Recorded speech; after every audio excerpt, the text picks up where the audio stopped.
Thank you. Thank you. Thank you. Sorry. I'm just talking away. I sounded great to myself. So, okay, let's try again. So, you hear me now? Yes? Thank you very much. Thank you. Thank you. Okay, so as I said to myself already, Murray Bowen's family system theory of counseling, he identified 8 theoretical concepts. Which of these is accurate representation of those concepts?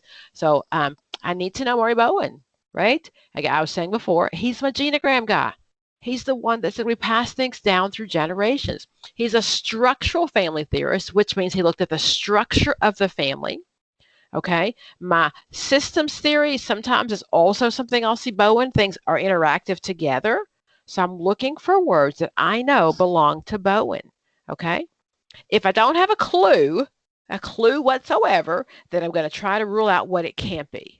Okay, so then the basic building blocks, the basic building blocks of family emotional system is a quadrangle. While that may be true, he didn't talk about the family emotional system. Okay. Differentiation of self is how individuals distinguish themselves between self and others.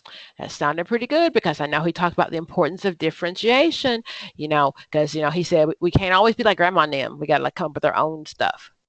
Okay, so I'm going to keep that one in. C, nuclear family emotional systems with undifferentiated partners are more stable. So nuclear family, that means the immediate family, with their emotional systems and undifferentiated partners, that means that they have not left their family of origin, or even in their current relationship, they have not differentiated.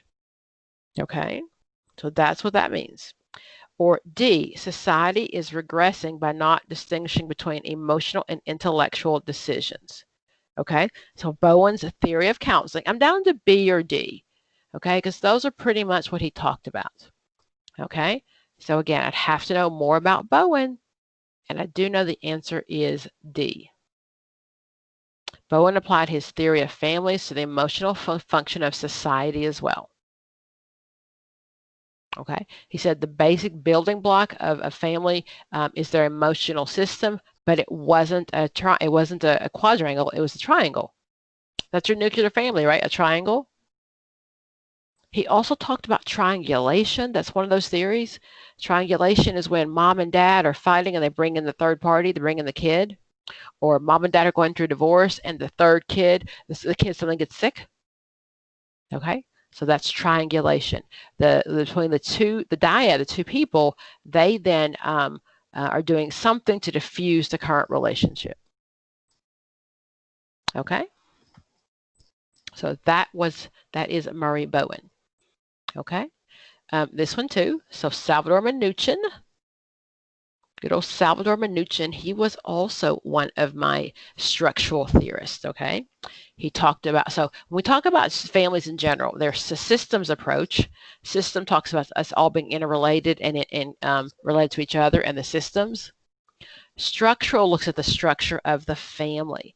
And what I know of the structure of the family, a question you might get is a client, a 6-year-old keeps getting in trouble at school for not following the rules at home or not following the rules at school. The assumption is there's something wrong at home under the structural theory. They have very poor boundaries. Sometimes they're enmeshed. Sometimes it's called disengaged, where their mom and dad are busy and don't take time for the kid. But all of those things are things I'm looking for Salvador Minuchin. He would say something like, if there are kids are hanging out on the street all times of night, the reason they do that is because they are disengaged from their parents. Okay, the other side is enmeshed. That is families that are just so close together you can't tell one for the other. The kids don't ever get an opinion; they just do whatever mom said to do. So that's enmeshment. So then, in Salvador Minuchin's family structural theory, there are blank between systems. If they're too rigid, they lead to what? And if they're too loose, if they're too diffuse, they lead to what? Okay, so 179 is B.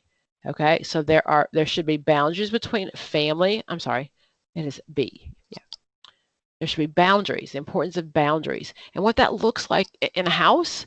Closed doors. right? Going through people's stuff. Boundaries are important. So, we women, in a house that grows up where, you can't have privacy in the bathroom. And I don't mean on a regular basis. I don't mean like occasionally. I mean on a regular basis that you're not entitled to any of your stuff, your stuff. Those are very poor boundaries. Okay. Um, share a lovely story that one of my children will probably never hear because they never watch my videos. But when my middle child was being my middle child, she's my 16. She's my mini me. My other kids would say. Um, at some point, she lost her right to have boundaries. Slamming that door one too many times, that door came off the hinges. That was my door. Okay, so because if you can't respect the boundaries, the rules in my house, then you don't get that, right? So that's what structure family looks like, setting the structure. Who is in charge of this home? Hierarchy. And what Murray Bowen, and sorry, what Whitaker, what Salvador Minuchin would say is the hierarchy is incorrect. And it doesn't have to be dad or mom. Whoever it is, there has to be someone in control. And we see a lot of that dysfunction. We see our families that come from drug users, right? That the kids aren't sure if we get dinner tonight. There's no structure in the home. We're not sure if we're going to school today or not. All of those things are things that we would look at. Okay, so the diffused boundaries, again, diffused are just give you a picture so you know what that looks like. In enmeshed families, there is a greater chance of sexual abuse. That's where we see our incest.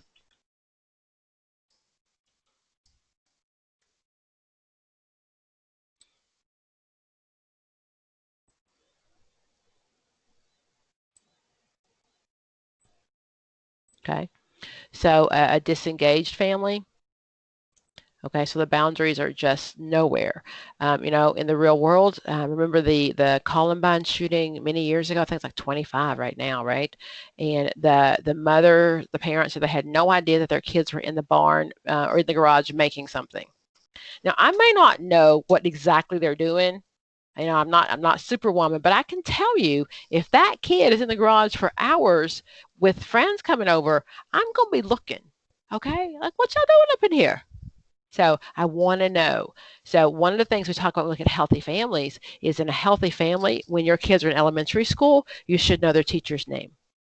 Okay, because I only have one teacher most often in elementary school, one or two, right? And this time maybe called mom, but prior to COVID, you know they're teachers. Okay, so then that's a healthy family. When they're enmeshed, okay, this is what it looks like. Okay, and I can tell you, I grew up in a mesh family where we were the family of the town. We lived on family property, and everybody kind of knew my family. That's what happened. I clearly remember when I was about that lovely age of 11 or 12, starting my period. Before we went to the store to get anything, my mother had called all of her sisters. Okay, very much enmeshed. Everybody was in everybody's business. Nothing happened. And even now, when I call home, I only got to tell one person. Okay, just I hang up and like everybody knows. So it's just very poor boundaries. Okay, so that's what it looks like. So enmeshed and disengaged, those are very much terms that you'll see. And what we want is a healthy family. A healthy family with healthy boundaries, right? Mom and dad are a subset. They have their bedroom, they have their space. Kids are a subset, they have their own space, and we come together. Okay? So, in general, my opinion, and just from practicing many many years, is part of poor boundaries is I don't go through my children's phones unless there's a reason for me to. If something's strange or some behavior stuff going on, girl, I pay the phone bill, so I got the passcode to all of them. But I respect the fact that they have that privacy. So, and again, I think as long as that's just having respect. If there's something going on, if there's a reason for me, behavior change, I'm in it, right? But however, those are healthy boundaries. Okay. So, guys, I do have to wrap you up, and I know we didn't do a lot of questions today. I just wanted you to kind of get a feel of what the questions would look like. Okay, because I think it's really important to understand that you can't just kind of skim the top of it. You gotta know it. You just have to know it. I don't mean to add more pressure to you. I just want you to take this test just one time and be done. Just get it done and put this little bitty hump behind you and go on with the rest of your life. A year from now, I suspect you'll think, gosh, I remember that tutor. Wow, what was her name? That's what happens, right? So, and that's all I want. That's really all I want. Okay, okay. 184. I'm gonna throw that in for just a bonus question. That's a groups question. Everybody know who Jacob Moreno was? And be careful when you read that question. He is known for all of the following except. That's an except question. So 3 of those things Jacob Moreno did, 1 he did not. Bingo. That is B.